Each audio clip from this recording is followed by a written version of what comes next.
Hey everybody, how you doing? This is Larry and Al, Search for Truth, episode 21. Welcome.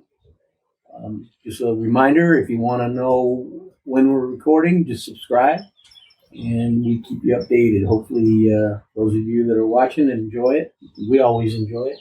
We have fun. We're at one of our favorite places, Al's front porch, and we get to watch the beautiful day unfold. Shout out to Elijah again for all his technical and production skills and work. Appreciate it very much. So, number 21. What do you think? What's happened in the last 21 times we got together to do a podcast? We started out, was it November? I really can't remember, to be honest with you. So somewhere around there. Yeah, doing the podcast. Yeah, do the podcast. All right. And I was checking with Elijah just before you came, and I said, "Did you?" He said, "Well, I'm just playing it by ear." But look how far we've come, and we're just scratching the surface. The content is, a little bit of feedback I get from folks. They tell me I talk too much. So. Never heard that one. You never heard that before, but our content seems to be okay. Yeah, and I that's the important thing is what we talk about is relevant, and the thing is it's relevant between you and I. Now, if somebody else listens to it, if they feel it's relevant to them, that's good. Yeah. But we're not trying to sway nobody's opinion. Well, we like I said, we started off with the idea of search for truth, and a lot of times we just talk about whatever comes up about the day. We don't really necessarily do a lot of preparation. We do talking off camera a lot, just to kind of catch up with each other, and a lot of times things come up then, and that's stuff that we want to maybe bring out on the actual broadcast. So, with that being said, prior to starting this one today, you were talking a little bit about the history of San Diego, and so we'll keep going with that. This is just my truth. When I think about when I was a little kid, and when my dad was competing in at San Diego State, but the bigger names around that era was Maureen Conley. She was a tennis player, and she went to Wimbledon, and she went to the Australian, and she went to the U.S. Open. And then there was a Florence Chadwick. She was a local girl, a lady who would swim the English Channel. Right. And I remember that would be a big TV special back in those days, man. And she would get all greased up and everything, and then swim. Yeah. And I think her family had a business in there in San Diego. I think they had a like one of those lunch places. Yeah. Or the business people come in like that. Yeah. But those were at the time that I was a little boy, those were the people that I remember athletically in San Diego. But then also, the area, the way San Diego was set up, and East San Diego, majority of the black kids went to Hoover High School. And then on the other side, off of 33rd and Imperial, and back along that Imperial was a street that went all the way down to almost to Midtown San Diego. But if there was any black kids that were there, they went to San Diego High School. Is that Imperial Beach? No, Imperial Street. Imperial Street, but it's nothing tied up to it. No, that Imperial Beach is over that's a different area. Gotcha. But at the time, just as I was leaving San Diego, that's just when Lincoln High School was just becoming a junior high school to become a high school. Okay, and but at that time there was only two high schools in San Diego. That was San Diego High School and Hoover High School. Where was San Diego High School located? Down. You ever been to Balboa Park? Yeah. And around in that area. There, okay. And then just some other little tidbits. Mm-hmm. My dad used to, you're Ted Williams, right? Mm-hmm. You never heard of Ted Williams? Oh, the baseball player Ted Williams. Yeah, of course. My dad used to get a nickel shagging his balls. Oh, I think you told me that. Yeah.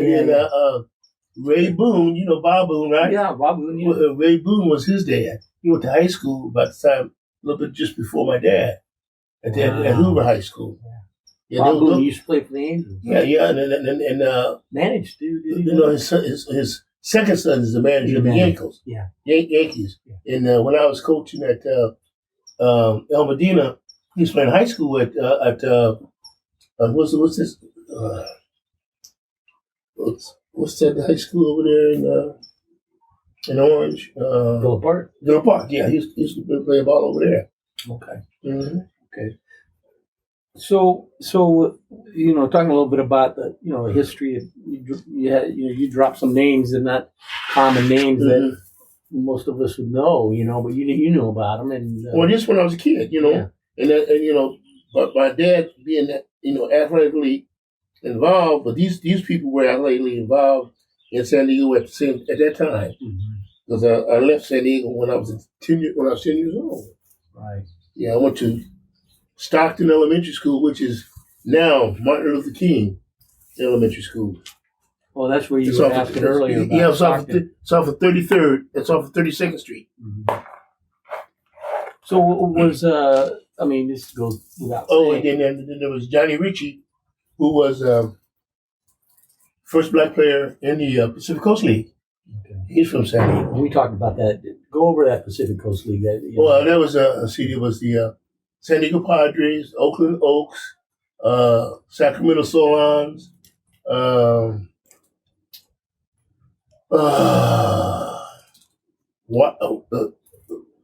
Washington, Portland, and up and down the coast. Semi-pros. No, that was the AAA. AAA, I'm sorry. AAA, and then the San Francisco Seals. Okay. So, yeah. It was about the 7, 8 teams. Yeah, 7, 8, 9 teams. Yeah, teams they played.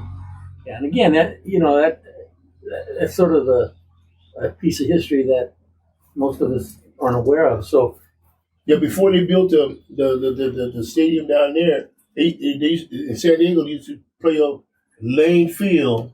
And my favorite I used to listen to it on the radio. My favorite ball player was Whitey Wiedemann. Whitey Wiedemann. He played for the San Diego Padres back in the day. What position did he play? Oh, shit, man, I didn't know. All I know was Whitey Wiedemann. It's like the name, maybe? I think he was a shortstop, second baseman, something like that. Yeah, so that you're saying about your dad being an athlete, an Olympian, and you did the podcast with the 1944 Rome Olympics. Allied Olympics, yeah, but in Rome. Yeah. That was, again, a piece of history that I didn't know about it. You even didn't know about it. No, because like I was telling folks, and this is a part of our family history, especially in Negro family history. A lot of times people didn't talk. Mm-hmm. Okay, they lived, and if there was not a historian in the group, then nothing got passed on. So it was like the tradition of the oral tradition that people might talk about a little bit, but then nobody was writing it down. Nobody writing down. Probably a lot of folks probably couldn't read. Yeah, right. Yeah, you think about that generation. Mm-hmm. Mm-hmm. But when I was a little boy, I had a whole lot of aunts and uncles, a whole lot of them, because I was the first grandchild. Really? Yeah. Wow. Yeah. I didn't know that. So the area you're describing down there in San Diego, I mean that was the segregated part, right? I mean, it was pretty well separated. Basically, races. East San Diego, in that little area where all some of the names of the good ones, the Greenwoods, the all the names. And like I always tell my little cousins, that you got to remember, you're related to half the black folks in San Diego because they all lived off that little hill. And so what they used to do was they would marry. If there was an 18-year-old over here and an 18-year-old over here, that's how they would do it. And then intermarry and stuff like that. Was there a lot of people in that area that were in the military, that were there off the base and everything? Well, you have, usually the guys that were in the military was outside of San Diego. Right. Okay, yeah.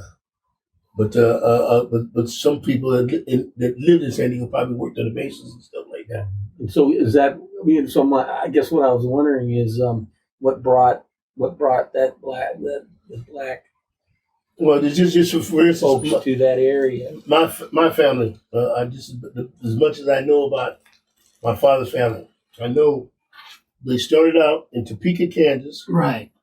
and then they ended up in El Centro. And my father and his set, my Uncle Manuel, my father, and my Uncle Nate were all born in El Centro. And then they migrated to San Diego from there. My father came in San Diego when he was 5 years old. But I never knew my original grandmother.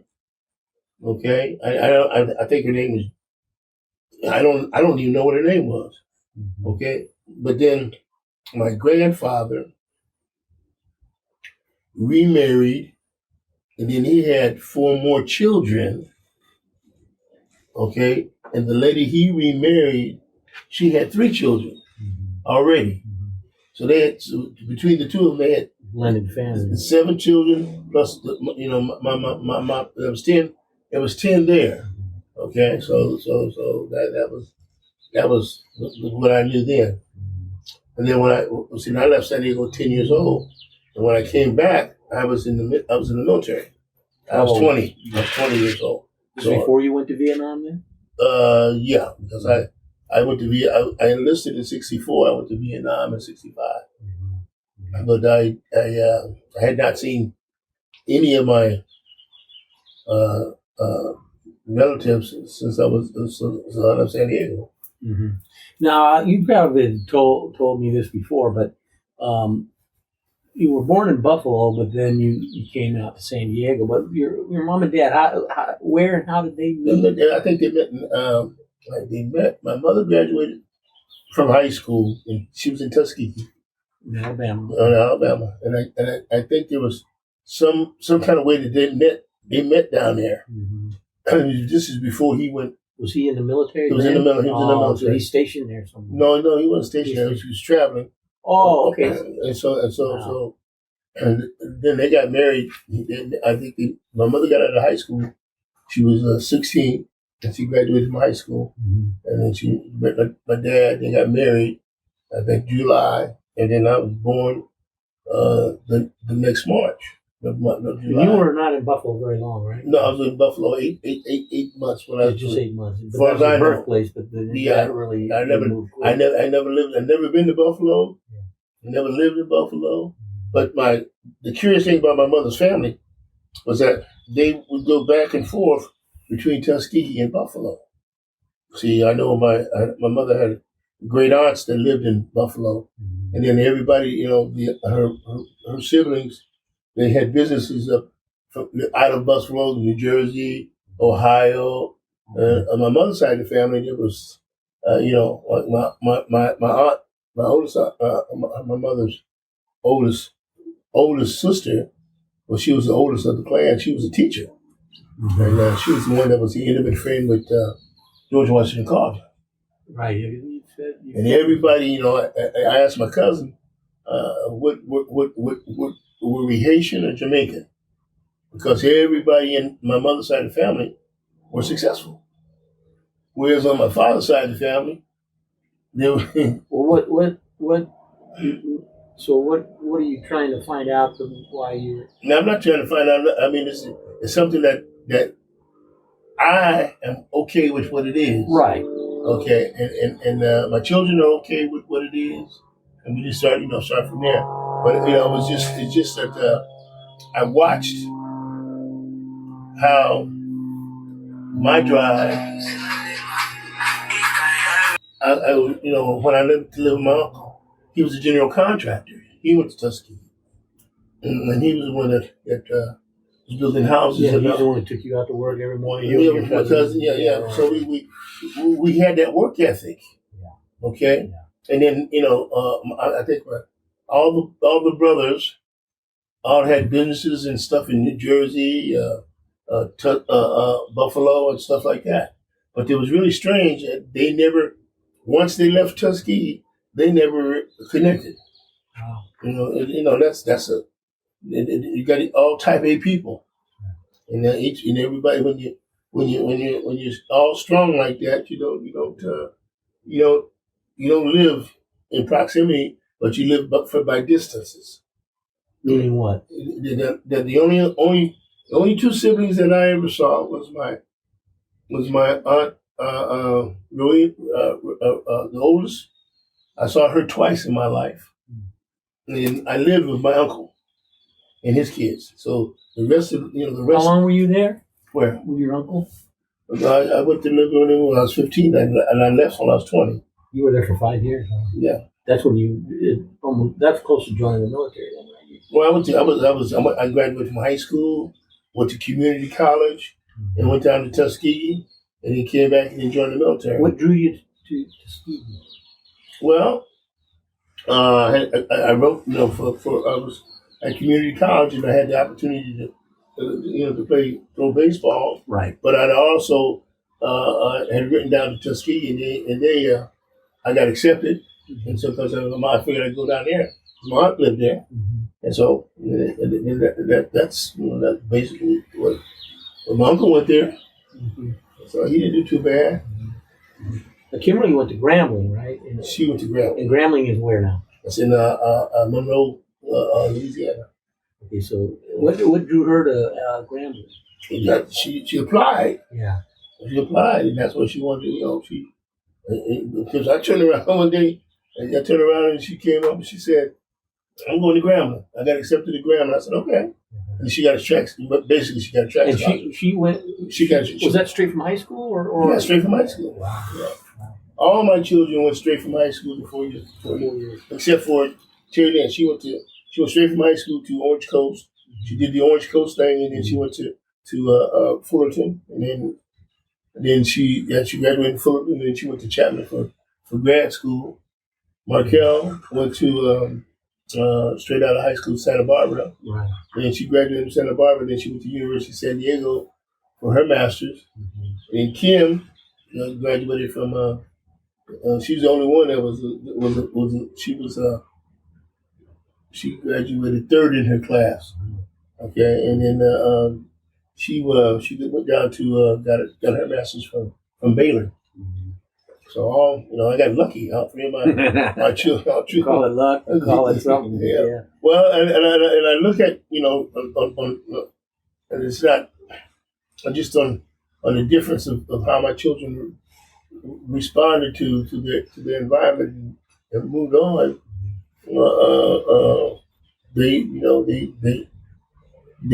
been able to live a kind of quality life for themselves. Right. Now, what drew Markel to Santa Barbara? She was already accepted to San Diego State and Fullerton, but she was in the band at Esperanza. What did she play? She played the clarinet. I think she was the clarinet. Yeah. And so she had gone up to Santa Barbara. They got the Halloween thing, festival, whatever. So she went up there to visit one of her bandmates that graduated the year before. That went up there. She liked it. Huh? And she came back and she said, "I want to go to." And this is where John came in. Oh, that's right. Yeah, I remember you mentioned that on that podcast. Yeah, and so what he did and how he how he worked his magic. Yeah, why he worked his magic. Yeah, yeah. Well, that's one of the things that I was we're gonna talk about a little bit about friendship. Yeah. And of course, John is your dear friend, and you guys did a really nice tribute to him. And anyway, friendship. And so I found this quote, and it's not my favorite person who wrote it, Henry Ford, but I thought it was good, and I thought it kind of basically relates to you and I, and maybe we can talk more about that. But it kind of goes like this: there are three things that grow more precious when we are old. There are three things that grow more precious with age: old wood to burn, old books to read, and old friends to enjoy. Yeah. So, what do you think? Well, Does does that relate to us? I mean, do we have some things that Oh, we're both getting old? You're older, but I'm not that far behind you, relatively speaking. Probably closer than I think. How many years did we spend working together? Okay, we spent a better part of 30 years in and out working together. Yeah. And the key thing is, I observed you and I chose you. Yeah. Well. Okay, because I like you had skills and you had an attitude that was student friendly. Yeah. Okay, you didn't. A lot of we talk about in education. A lot of people just like in. I've been watching a lot of these little old police things where they stop you for the tail light, and the next thing you know, the guys end up dead. Right. Okay, but same thing with education. Kids, kids are not respond to discipline, and you start writing them up. And what you start doing is you start spending your time writing people up, but there's no resolution. You have a term for that, pencil. What did you call it? You pencil whip somebody. Pencil whip, right. But in terms of friendship, I was talking to one of my cousins the other day, and we're talking about friendship. Okay, people in my family, I have to associate with them to a degree, but I only associate with the ones that associate with me.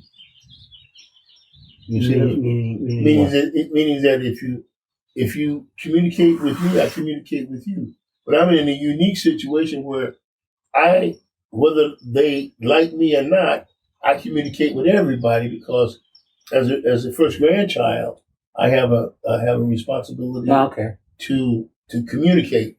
And there's some folks don't want to talk to this person, some folks don't want to talk to that person, but I talk to everybody. So you chose that word responsibility. Is that a responsibility you feel you have? Well, I'm 80 years old, and everybody below me is at least 10 years. How old are you, Elijah? 35. Elijah's 35, and I'm 80. 34. 34, and I'm 80 years old. I remember when his mother was born. You see what I'm saying? Yeah, interesting. In all of the children of my cousins, I remember when they were little. Now I remember when the children were born, and they're grown. Children are grown. But it's a matter of being able to answer questions about history, about life. That's why I like hearing your history and having you recollect things that a lot of people, particularly your family, like Elijah. How much do you know about your uncle, about your grandpa Harold? Not much. You see, his grandfather used to be, and grandmother used to babysit me when I was a little boy. Yeah. And my mother wouldn't allow anybody else to babysit, but she liked Harold and Dorothy. She trusted them. And she trusted them. And I used to sit in the back of the truck, in the back of the car, and Uncle Harold used to take me to the Hoover football games and stuff like that. Mm-hmm. Okay, that was a bond he's from when I was a little boy. Mm-hmm. Okay. Mm-hmm. Yeah, I mean that's the kind of thing that a lot of it's kind of people lose that perspective. Younger people, younger generations, if you will, sometimes lose that perspective about what. You remember your Uncle Fred? Okay, well, when we left San Diego, that's the first place we went, Uncle Fred's house. Mm-hmm. Okay. Well, tell us about Uncle Fred. Uncle Fred is see, this is a strange thing. My father left San Diego, but he left his two brothers, Manuel and Nathaniel, were his blood brothers, and Fred and Harold and Lucille were his stepbrothers. Mm-hmm. And so he communicated with, and Fred was in L.A. and Uncle Fred drove the street cleaning machine. Wow. Okay, and he helped my father first transition from San Diego and on up the way. How long did he drive that? Oh, until he died, man. That was his whole job. Yeah. So even when I was got out the military, I would go visit him and hang out with him. Because the thing that was important is when you leave an environment, just like I left Oakland. I didn't go back to Oakland because I already knew what was there. So I started up when I got out the military. Right here in El Toro, in Orange County. I've been in Orange County since 1968 when I got out the Marine Corps. You came back to El Toro is why you ended up in Orange County. Yeah. Because I went to City College, Santa Ana College. Okay, that was back in the day. That was a guaranteed place to, if you go, playing football, you get a chance to go somewhere else. That was a good program. Always. It was back in the day. But the thing that is, and what's ironic, my little brother-in-law, David, he went to Santa Ana Valley, okay, then he went up to Cal, and he stayed up there. He didn't come back to Orange County, okay? You see what I'm saying? So the lesson in that is that, and I didn't realize this until my father passed away, is that my father went to San Jose State first, and that's where he got drafted into the military. And then when he got out of San Diego, when he got back from there, then he went to San Diego State. Because he came back to that base in San Diego. No. He came back because that's where his family was. That's where I was. So he came back. But then he came back and he did the Olympics and stuff like that. But he realized that he had to get. He had already been out of San Diego. He saw a different kind of world. You see what I'm saying? Yeah. So you kind of wonder what make people stay in a certain place, or what leave, what makes them come back, but some don't come back. If we were to research all the great athletes that were in San Diego who never came back to San Diego, was there something about San Diego that they chose? Well, okay, think about this: when you're in a small environment where there's no growth for you, what happens? Okay, where was you raised at, Larry? Well, we moved, but we in Orange County. Where was you raised at? Garden Grove. Garden Grove. Okay. Yeah. Do you live in Garden Grove? No. Where do you live? You live out the way. Okay. There's a reason why you don't live in Garden Grove. Yeah, we moved to Anaheim, and then we left Anaheim to go out and start kind of our life, our young kids. Okay. You wanted your kids to have a environment where they have an opportunity to grow, to flourish. Well, certainly part of it. Yeah. It's part of that decision. Okay. And stuff. Yeah. Well, because where we lived at when I was in the military, all that area was orange groves. Right. When we moved there, we moved in 1965 to Garden Grove from Kansas, from Overland Park, Leawood, Kansas City, Kansas area, right there on the border of Missouri and Kansas. Yeah. How far from Topeka? I'd have to look. Yeah, I'm not sure. Overland, Kansas. I heard they had football and stuff like that. Yeah. Right. But see, when you think about people, think about when you heard that statement, you can't go back home again. When you heard that statement, right? And this is why people, when they leave that environment, they say, "Wow, out here, there's the world. There's the world." Mm-hmm. Okay. Yeah. But if you come back, you better be equipped to be able to navigate the environment that you living in, to live the kind of life you want to live. Right. Now, some people are able to come back and flourish because they get an education. You see, like I have cousins that live in Northern California, and they say, "Well, how many?" They would ask me, "How many black folks are in Orange County?" and blah blah blah. I said, "Well, if you're black folks living in Orange County," I said, either they're doctors, lawyers, professors, or teachers. Okay, they're not entrepreneurs because there's no. It's not the clientele. There's not any. You don't have a black community here. Okay, you don't have the black community that's going to be able to support you. Now, if you're Hispanic, there's no problem. If you're Asian, there's no problem. Okay, you see what the Asians did in Westminster. Right. Okay, you see what Hispanics are all over Orange County because they support one another financially. There's a cultural tie there. Yeah. Okay, well, we need to wrap up, but it was a good topic, and I think we can open up the next session with a kind of a continuation because Okay. we have some ideas and some questions. So appreciate it. Appreciate again Elijah, and thanks for the time. Oh, you're welcome. Peace out. Peace out, brother. Those of you that are out there listening, subscribe to our page so that you can get the notifications of when we're going to record again.